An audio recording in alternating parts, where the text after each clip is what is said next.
नमस्कार दोस्तों, JDS competition में आपका स्वागत है। आज हम एनसीईआरटी का क्लास 8 का चैप्टर 2 शुरू करेंगे। 18वीं सदी का भारत, चैप्टर सेकंड। सेकंड 18वीं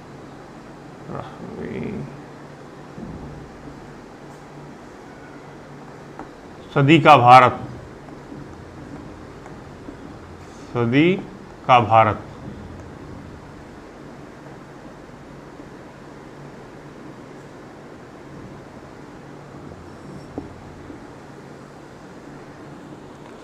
कल हम लोगों ने देखा था भारत और आधुनिक दुनिया। तो उसमें भारत में कब आधुनिकता आई, विश्व में कब आधुनिकता आई, इसके बारे में पूरा डिटेल्स इंफॉर्मेशन कल दी गई थी। और आज हम जो भारत 18वीं शताब्दी में दिख रहा था उसकी हम चर्चा करेंगे। कैसा था उस समय भारत। हम लोग देखते हैं कि 1707 में औरंगजेब जो मुगल बादशाह था उसकी मृत्यु हो जाती है। उसके पश्चात एक बहुत बड़े साम्राज्य का वो भाई बादशाह था। उसके पश्चात कोई भी शासक या मुगल बादशाह उतना योग्य नहीं रहा। तो जाहिर सी बात जल्दी शासक बदलते गए।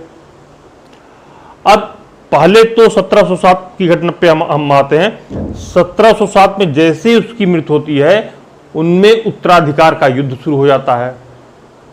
अब एक पॉइंट इसको किनारे कर देते हैं। इस समय एक और बात बता, दोनों को साइमल्टेनियसली साथ में लेके चलेंगे। इसी समय पहले मैप भी थोड़ा बना लेते हैं।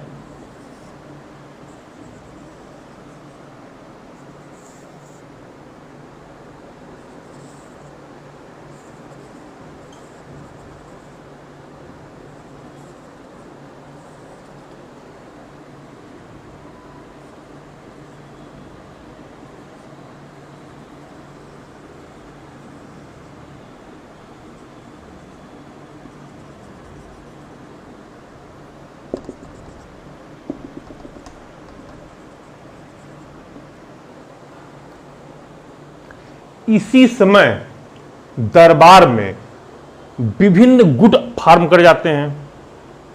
बादशाह तो नाम मात्र का बादशाह था, लेकिन जो ये विभिन्न गुट थे ये सरदार हुआ करते थे। मतलब सरदार थे, वो विभिन्न गुट फार्म कर लिए थे और वास्तविक शक्ति इन्हीं सरदारों के हाथ में थी। जैसे इसमें तुरानी गुट, हिंदुस्तानी गुट, अफगानी गुट, ये सारे गुट आके यहाँ पे इस दरबार में, दिल्ली दरबार में फार्म कर जाते हैं। अब ये जो सरदार चाहते थे कि इनका जो भी जिनको ये पसंद करे वो बादशाह हो, तो उन्हीं को बादशाह बनाने के लिए जंग छिड़ी रहती थी। अब चूंकि सरदार बहुत ही ज्यादा शक्तिशाली हो चुके थे उस समय, बादशाह पर नियंत्रण करने लगे थे। ये आगे इसके आगे हम बादशाहों की चर्चा करने चल रहे हैं कि कौन कौन से बादशाह कब कब हुए। अब आते हैं जो जल्दी शासक जो बने। अब उनका मैंने ये नाम लिख दिया है। हम देखते हैं बहादुर शाह 1707 में गद्दी पर बैठा, 1712 तक ये शासन किया। इसने मराठों और राजपूतों से मेल मिलाप करने की कोशिश की, लेकिन अंतोगत्ता इसकी भी हत्या हो गई। फिर उसके बाद में जहांदार शाह गद्दी पर बैठा। जहांदार शाह 1712 से 1713। उसके पश्चात फर्रुखसियर खाली 1713 से 1719 तक फर्रुखसियर। उसके पश्चात मोहम्मद शाह जो एक लंबे कार्यकाल तक था, 1720 से 1748 तक। ये औरंगजेब की बात की जो शासक है जो जल्दी थोड़ा सा परिवर्तित हुए। जहांदार शाह जुल्फकार खां की मर्द से, जो भी एक सरदार था, उसकी मर्द से गद्दी पर बैठा। इसने जाजिया को खत्म किया, क्वेश्चन पूछा जा चुका है। फिर आता फर्रुखसियर सैयद बंधु की सहायता से। सैयद बंधु उस समय एक अब्दुल्ला खां, एक हुसैन अली खां हुआ करते थे। ये दोनों बहुत स्ट्रांग थे और इन्हीं की मदद से फर्रुखसियर गद्दी पर बैठा और इन्हें बादशाहों का निर्माता कहा जाता था, बादशाह को बैठाते थे गद्दी पर। इनकी मर्जी से फर्रुखसियर गद्दी पर बैठा। अब उसके पश्चात में, फर्रुखसियर के पश्चात में मोहम्मद शाह, वो भी अब सैयद बंधु की मर्ज से गद्दी पर बैठता है। लेकिन बाद में सब कुछ आगे चलकर सैयद बंधु की हत्या चिनकिलिच खां के द्वारा कर दी जाती है। चिनकिलिच खां भी एक सरदार हुआ करता था, वो औरंगजेब के समय से ही था, सरदार हुआ करता था। वो इनकी सैयद बंधु की हत्या कर देता है। अब यही चिनकिलिच खां आगे चलकर दक्षिण में हैदराबाद राज्य की स्थापना करता है। अब ये अलग एक अपना, पहले तो दिल्ली में था, यहां दिल्ली की पॉलिटिक्स डील करता था, लेकिन जब वहां से संतुष्ट नहीं हुआ तो अपना दक्षिण में चलाया, हैदराबाद राज्य की स्थापना किया और निजामुल मुल्क के नाम से गद्दी पर बैठा। उसके बाद के जितने भी शासक हुए, निजाम हैदराबाद, निजाम फला, निजाम जो भी है, उसी उपाधि के साथ वो गद्दी पर बैठे। इसी समय आप देखते हैं, ये इस समय 18वीं शताब्दी में ही भारत अनेक टुकड़ों में विभक्त था, छोटे छोटे राज्यों में विभक्त था। अंग्रेजों ने एक बात कही थी 1947 में, वो ये थी कि जब हम इस भारत पर हुकूमत करने आए, जब हम इस भारत से व्यापार आरंभ करने आए, तो ये भारत 562 या 564 देसी रियासतों में टुकड़े टुकड़े में विभक्त किया। वी यूनाइट देम, हमने उनको एकीकृत किया और एकीकृत किया, एक अक्षुण्ण भारत बनाया। उसके बाद में तो आपको दिया। कहीं ना कहीं ऐसा सत्य भी प्रतीत होता है कि हम लोग बिल्कुल अलग अलग फॉर्म में बिखरे हुए थे, कोई एक सेंट्रल एडमिनिस्ट्रेशन नहीं था। अंग्रेज आते या ना आते, हो सकता कोई हमारे यहाँ शासक हो जाता बढ़िया, वही यूनाइट कर देता अशोक और अकबर की तरह। लेकिन अब अंग्रेज आए तो उनको प्रशासन चलाने में बहुत असुविधा महसूस हुई। वो तो अपने हित के कारण जो भारत है, इस भारत को यूनाइट उन्होंने किया था, वो हमारे हित के लिए नहीं किए थे। वो जो भी 562 जो भी देसी रियासतें थी, अगर वो अलग अलग रहती तो उनको प्रशासन चलाने में बहुत दुविधा होती। तो उन्होंने सबको एक किया और एक व्यवस्था लागू की, तब जाके वो अपना यहां से जितना दोहन कर सकते थे किए। अब आगे चलते हैं, हम दक्षिण में हम आते हैं। हमने बता दिया वो ये स्वतंत्र राज्य की स्थापना हुई निजामुल मुल्क चिनकिलिच खां के द्वारा। यहां पर ये होगा, ये तो दक्षिण हो गया। यहीं पर आप अवध को ले लें, लखनऊ के आसपास वाला पूरा इलाका जो अवध था, यहां पर भी एक अलग राज्य की स्थापना होती है, अवध राज्य के नाम से।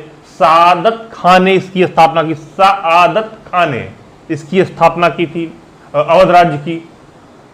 अब आते, यहीं पे बरेली या रुहेलखंड वाला इलाका है, यहां पर भी एक अलग छोटा सा राज्य की स्थापना हो जाती है। और आगे चलते हैं भाई, बंगाल यहां पर है। बंगाल में मुर्शीद कुली खां, वो यहां से सेपरेट होकर चला जाता, वो अलग एक राज्य की स्थापना करता और अपनी राजधानी मुर्शिदाबाद को बनाता है। ये बंगाल राज्य हो गया। अभी साउथ को छोड़े हुए हैं। और यहां पे दिल्ली के ऊपर पंजाब है। पंजाब में ऑलरेडी सिख संप्रदाय के लोग रहा करते थे। गुरु गोविंद सिंह जो 10वें सिख गुरु थे, वो अंतिम थे।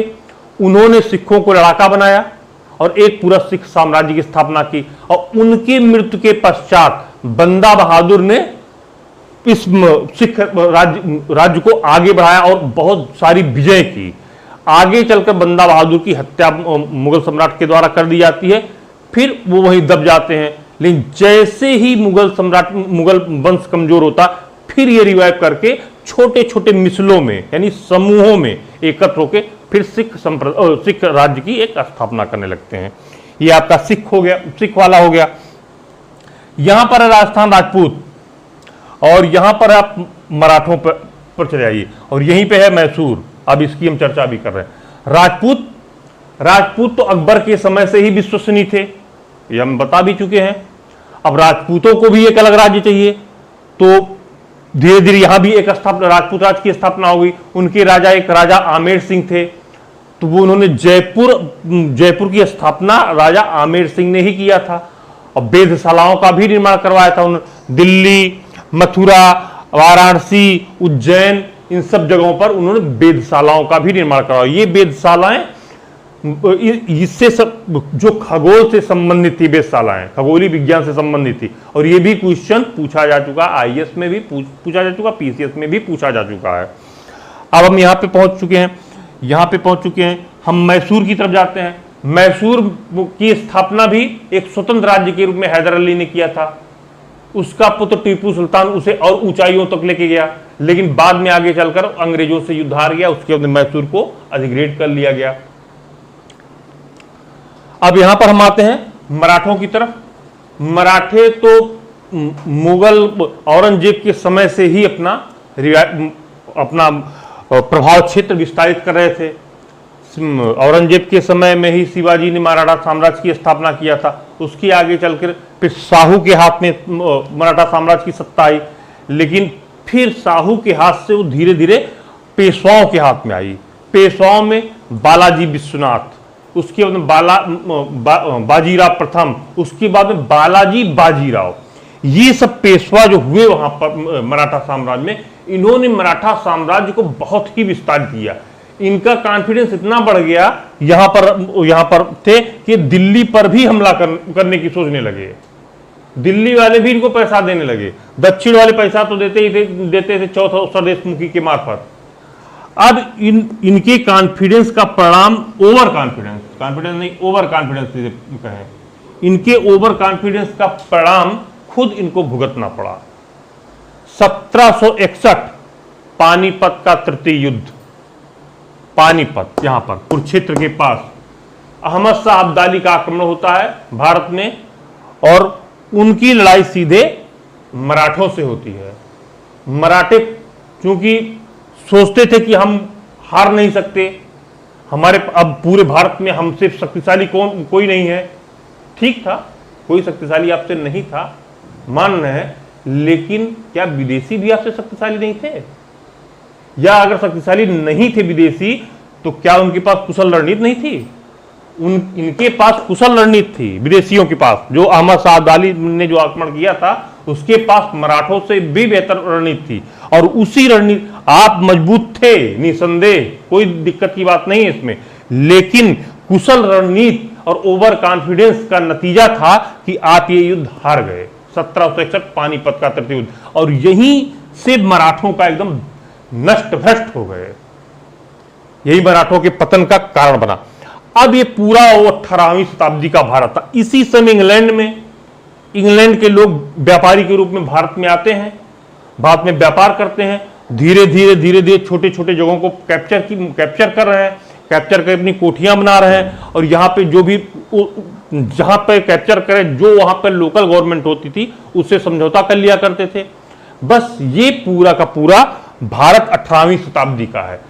अब इंग्लैंड के लोगों का भारत पर धीरे धीरे आधिपत्य होना शुरू होता है, और यहीं से अंग्रेज भारत में और आधिपत्य शुरू होता, फिर अपने आप को सुदृढ़ करते, फिर एक सत्ता स्थापित करते। बाद में शुरुआत में तो व्यापार कर रहे हैं भारत में, लेकिन जब व्यापार के द्वारा उनको मुनाफा हो रहा, तो सोचे कि अगर हम साम्राज्य या इसको बना लेते हैं, एकदम उसको उपनिवेश बना लेते हैं, इसकी पूरी राजनीतिक सत्ता हमारे हाथ में आ जाती है, तो शायद हम इस भारत जो सोने की चिड़िया कहा जाता है, उसका अधिकाधिक दोहन कर सकते हैं।